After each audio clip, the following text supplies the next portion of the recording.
पिछले 10 सालों में न जाने कितनी ही बार इस जगह से गुजरा हूँ।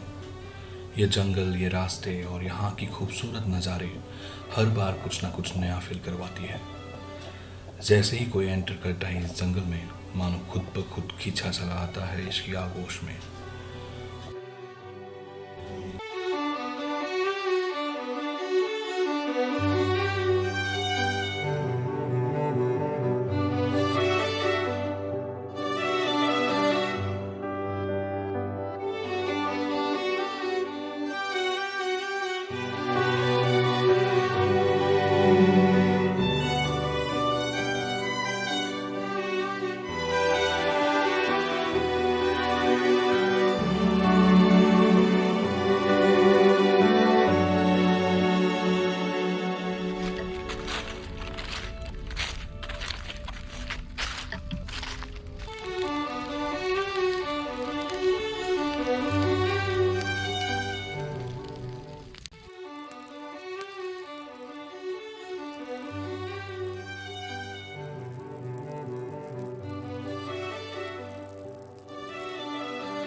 अगर राजनीति की शोर शराबों से रहना है दूर, रोज़मर्रा की ज़िंदगी से ना हो मजबूर, कुछ वक्त सुकून के गुजारना भी है ज़रूर, तो वेलकम टू कोकराझार मेरे हजूर।